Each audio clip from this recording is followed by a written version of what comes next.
కాంగ్రెస్ మాట ఇస్తే శిలాశాసనమని మరోసారి రుజువైందని తెలంగాణ ముఖ్యమంత్రి రేవంత్ రెడ్డి అన్నారు. ఇచ్చిన మాట నిలబెట్టుకుంటూ రుణమాఫీ అమలు చేస్తున్నామన్నారు. తొలి విడతగా 1 లక్ష లోపు రైతు రుణాల మాఫీని ఆయన లాంఛనంగా ప్రారంభించారు. రాష్ట్ర వ్యాప్తంగా 110 రైతు వేదికలోని రైతులతో నిర్వహించిన వీడియో కాన్ఫరెన్స్లో సచివాలయం నుంచి ఆయన మాట్లాడారు. మొత్తం 11.50 లక్షల మంది రైతుల ఖాతాల్లో 6,098 కోట్ల నగదు జమ చేసినట్టు తెలిపారు. ఆర్థిక శాఖ ఇప్పటికే బ్యాంకులకు నగదు జమ చేసింది. గత ప్రభుత్వం చేయలేని రుణమాఫీని తాము విజయవంతంగా పూర్తి చేశామని రేవంత్ రెడ్డి అన్నారు.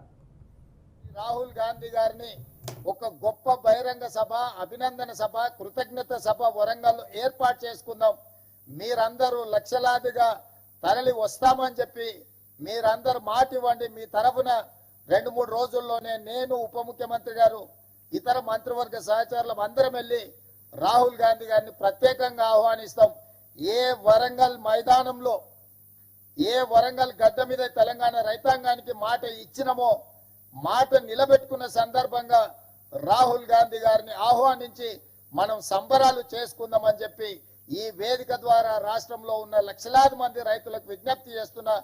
మీ అందరి తరఫున రాహుల్ గాంధీ గారికి ఆహ్వానం పలకడానికి నాకు అనుమతి ఇవ్వండి అని మిమ్మల్ని అందరిని అడుగుతూ, దీన్ని కూడా మీరందరు చప్పట్ల ద్వారా ఆమోదం ఇవ్వాల్సిందిగా కోరుకుంటున్నాను.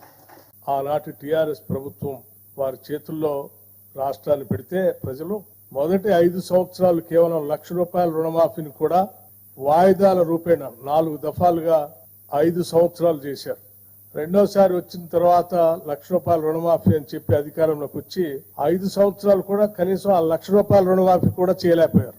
అటువంటి పరిస్థితుల్లో ఈరోజు ధనిక రాష్ట్రాన్ని అప్పుల రాష్ట్రంగా మార్చి 7 లక్షల కోట్ల రూపాయలు అప్పుగా మార్చి రకరకాలైనటువంటి ఇబ్బందులు, ఆర్థికపరమైన ఇబ్బందులు ఈ రాష్ట్రాన్ని మాకు అప్పచెప్తే, అటువంటి పరిస్థితుల్లో కూడా ఆనాటి కాంగ్రెస్ ప్రభుత్వం ఎన్నికల కంటే ముందు శ్రీ రాహుల్ గాంధీ గారి నాయకత్వంలో వరంగల్లో జరిగినటువంటి సభలో ఆనాడు పిసిసి ప్రెసిడెంట్ గా రేవంత్ రెడ్డి గారు, సిఎల్పి లీడర్ గా నేను, అట్లాగే ఇప్పుడు ఉన్నటువంటి మంత్రివర్గ సహచరులు అందరూ యావత్తు ఆనాడు ఈ రాష్ట్ర ప్రజలకి 2 లక్షల రూపాయల రుణమాఫీ చేస్తామని చాలా స్పష్టంగా భరోసా ఇచ్చాం. ఇచ్చిన మాట ప్రకారం ఈ రోజు ఒకటేసారి 31,000 కోట్ల రూపాయలతో రుణమాఫీ చేసేటువంటి కార్యక్రమాన్ని ఈ రోజు రాష్ట్ర వ్యాప్తంగా ఒకటేసారి 1 లక్ష రూపాయలు ఒకటేసారి ఈ రోజు బ్యాంకులకి దాదాపు 6,000 కోట్ల పైబడి ఒకటేసారి రిలీజ్ చేస్తున్నటువంటి